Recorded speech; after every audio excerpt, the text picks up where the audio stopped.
Salam, apa kabar semuanya sahabat Bakti Channel? Bersama saya Pendeta Resta Karo-Karo kembali menemani semua sahabat Bakti Channel dalam belajar sekolah sahabat di pelajaran yang keempat dengan judul Harapan Perjanjian Lama. Tokoh-tokoh Alkitab di Perjanjian Lama mempunyai suatu pengharapan tentang kematian. Mengapa harus berharap tentang kematian? Bukan berarti berharap untuk mati, tapi mempunyai suatu pandangan yang sangat jauh tentang janji Tuhan, yaitu harapan tentang kebangkitan dari antara orang mati. Dan kebangkitan ini kita akan bagi menjadi dua bahagian penting. Dan inilah rangkuman sekolah sahabat yang kita akan bahas di pelajaran yang keempat ini. Apakah harapan kebangkitan yang disebutkan oleh tokoh-tokoh Alkitab dalam Perjanjian Lama? Yang pertama adalah kebangkitan yang pertama, ya. Kebangkitan yang pertama. Kemudian kita juga nanti akan membahas tentang kebangkitan yang kedua. Apakah yang disebut dengan kebangkitan pertama dan apa itu kebangkitan yang kedua? Dari pelajaran yang keempat ini kita melihat dari sudut pandang kebangkitan pertama. Itu pertama yang kita akan bahas. Apakah pengharapan dan siapakah yang akan bangkit dalam kebangkitan yang pertama? Mari kita lihat. Di dalam Kejadian 1, demikian juga Mazmur 36 ayat 6 dan 9, mereka mengatakan bahwa mereka yang mengerti dan percaya akan kapasitas sebagai pencipta dan penebus yang dapat membangkitkan orang dari antara orang mati. Merekalah yang akan dibangkitkan dalam kebangkitan yang pertama. Mengapa kita katakan bahwa mereka akan dibangkitkan dalam kebangkitan yang pertama? Karena mereka memiliki kepercayaan kepada penciptanya. Dan mereka tidak meragukan penciptanya apakah orang yang sudah meninggal berabad-abad dapat dibangkitkan kembali, diberikan kembali identitasnya. Bagi Tuhan tidak ada yang mustahil, karena Tuhanlah yang memegang nafas semua manusia ini. Karena nafas manusia berasal dari Tuhan. Apa yang tidak bisa dibuat oleh Tuhan? Karena Dia adalah pencipta dari yang tidak ada menjadi ada. Kemudian, siapakah yang memperoleh kebangkitan pertama sesuai Perjanjian Lama? Di dalam kitab Ayub 19 ayat 25 sampai 27, Mazmur 71, mereka mengatakan mereka yang dibangkitkan dalam kebangkitan pertama, yaitu mereka yang tetap melihat Allah sebagai penebus hidup dan walaupun ditekan dalam kesesakan, walaupun dalam titik terendah di dalam penderitaan dunia ini, dia tetap melihat Allah sebagai penebus. Walaupun mungkin dia mati secara fisik, tetapi akan ada harapan akan dibangkitkan kembali oleh si pencipta itu. Kapan? Saat kedatangannya yang kali kedua. Inilah yang akan dibangkitkan dalam kebangkitan pertama. Dan inilah harapan mereka.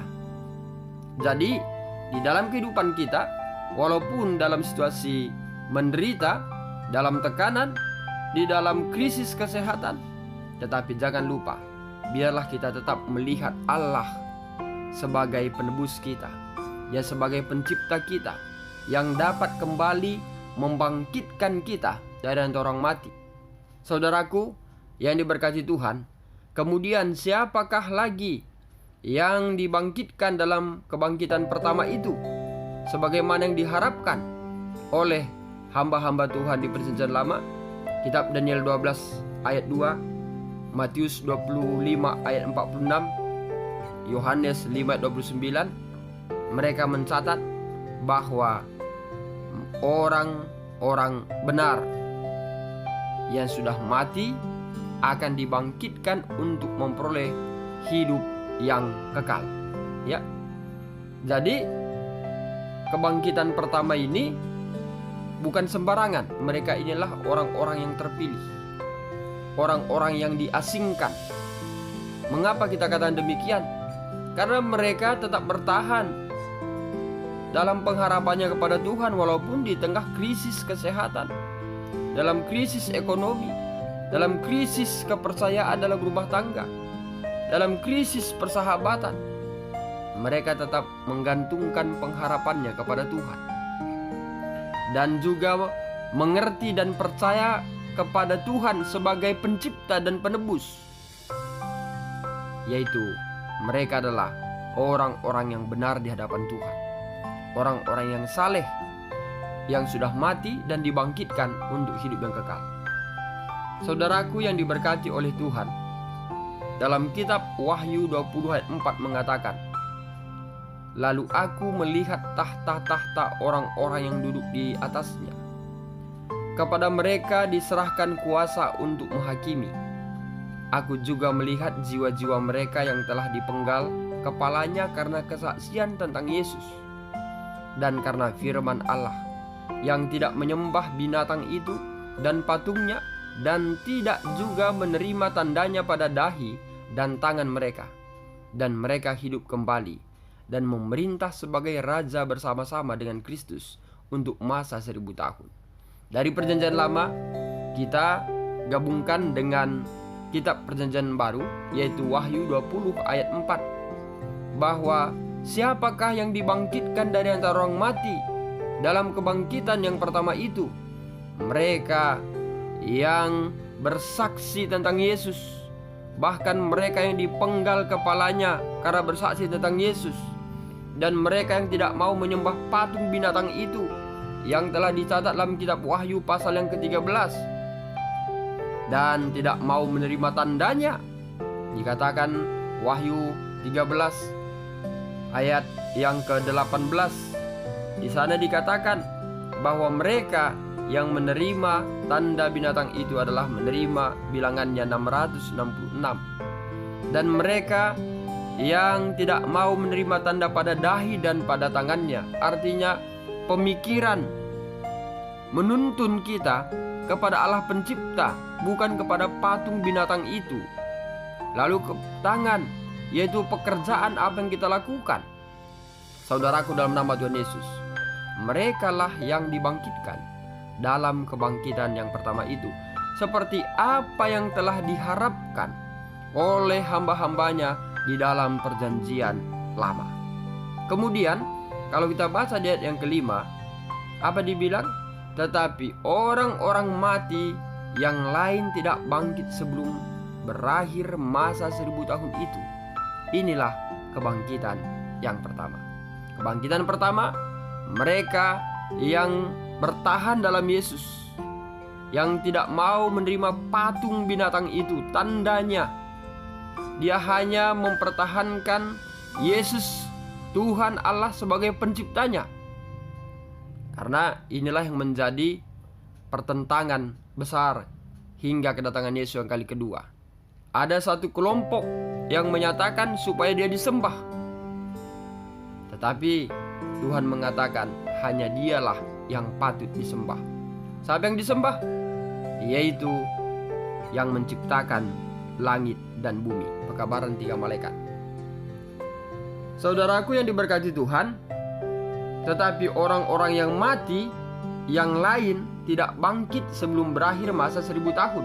Siapakah itu? Ini masuk dalam kelompok yang kedua, yaitu kebangkitan yang kedua. Yang berikutnya ayat 6. Berbahagialah dan kuduslah ia yang mendapat bagian dalam kebangkitan pertama itu. Mengapa? Karena kematian yang kedua tidak berkuasa lagi atas mereka, tetapi mereka akan menjadi imam-imam Allah dan Kristus, dan mereka akan memerintah sebagai raja bersama-sama dengan Dia 1000 tahun lamanya. Menjadi pertanyaan, kapankah kebangkitan pertama itu terjadi?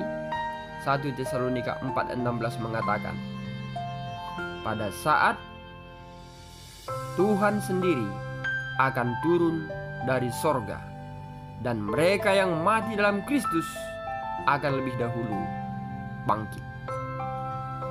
Saudaraku yang diberkati Tuhan, inilah pengharapan hamba-hambanya di dalam perjanjian lama, supaya saat Yesus turun dari sorga, saat malaikat-malaikat berseru dan sangkakala Allah berbunyi, maka orang-orang yang mati dalam Yesus akan dibangkitkan untuk memperoleh sukacita sorgawi, untuk memperoleh hidup yang kekal dan memerintah bersama-sama dengan Allah di sorga selama 1000 tahun. Kemudian turun kembali ke bumi ini, Yerusalem baru, yang disebut dengan Yerusalem baru. Mengapa kembali turun ke bumi? Karena bumi ini sudah dibakar oleh api neraka, sudah disucikan kembali, sudah dikuduskan kembali, karena dosa dan akar-akarnya telah dilenyapkan bersama dengan iblis dan pengikut-pengikutnya di bumi ini. Itu sebabnya hamba-hamba Tuhan dalam perjanjian lama mengumandangkan bagaimana pentingnya kita berharap kepada Tuhan, karena Tuhan sebagai pencipta akan kembali membangkitkan orang yang mati walaupun sudah berabad-abad lamanya. Kemudian mari kita lihat kebangkitan yang kedua. Apa itu kebangkitan yang kedua? Dalam perjanjian lama juga sudah mengumandangkan, bila kita tidak setia kepada Tuhan, bila kita berlaku fasik, bila kita tidak menuruti apa yang diperintahkan oleh Tuhan, apa dikatakan Mazmur 6 ayat 7? Mereka akan lebih percaya kepada harta bendanya sebagai penyelamat. Oh, saya memiliki ladang untuk dikerjakan dan saya hidup dari sana. Saya memiliki perusahaan yang bisa memberikan kehidupan bagi saya. Saya memiliki A, B, C, dan seterusnya yang dapat menjamin keselamatan saya. Orang-orang seperti inilah yang akan dibangkitkan dalam kebangkitan yang kedua. Kebangkitan yang kedua, bangkit bukan untuk memperoleh kehidupan yang kekal, tetapi bangkit untuk dihukum, bangkit untuk dibakar di api neraka, dan dia akan mengalami kematian yang kedua. Mengapa kematian kedua? Karena setelah api neraka semuanya sudah habis, tidak ada lagi, dan lenyaplah segala dosa dan manusia serta setan dalam api neraka itu. Kemudian Ayub 2:9 mengatakan, mereka tidak memiliki pengharapan dan mengutuk Tuhan. Mereka yang dibangkitkan dalam kebangkitan yang kedua. Istri Ayub mengatakan, kutukilah Tuhanmu dan matilah. Ayub masih memiliki pengharapan penuh kepada Tuhan.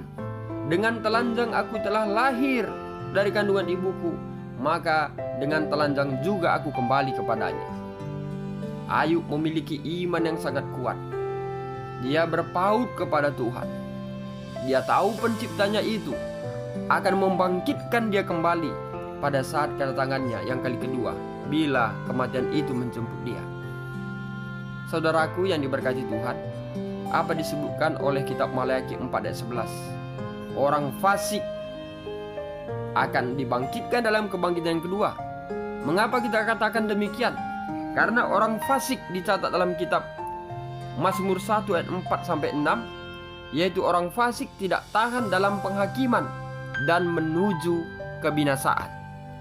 Bila ada ciri-ciri ketiga poin dalam bahagian yang kedua ini dalam kehidupan kita, saatnya kita untuk memperbaharui diri. Masih ada waktu sebelum pintu kasihan tertutup secara pribadi kepada kita, yaitu kematian. Masih ada pertobatan.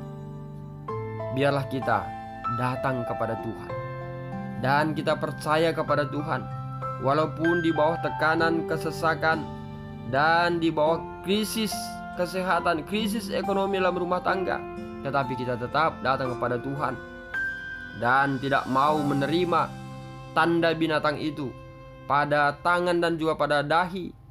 Artinya dalam perbuatan dan juga dalam pemikiran. Dan kita tuntun pemikiran kita untuk menyembah patung binatang itu. Tapi tetaplah datang kepada Tuhan sebagai pencipta dan penebus kita. Bila video ini menjadi berkat bagi kita, jangan lupa ikuti kami di YouTube Bakti Channel, like, subscribe, tekan lonceng notifikasi, dan bagikan kepada semua sahabat kita. Saya Pendeta Resta Karo-Karo, pamit undur diri dan akhir kata saya sampaikan, Tuhan Yesus memberkati.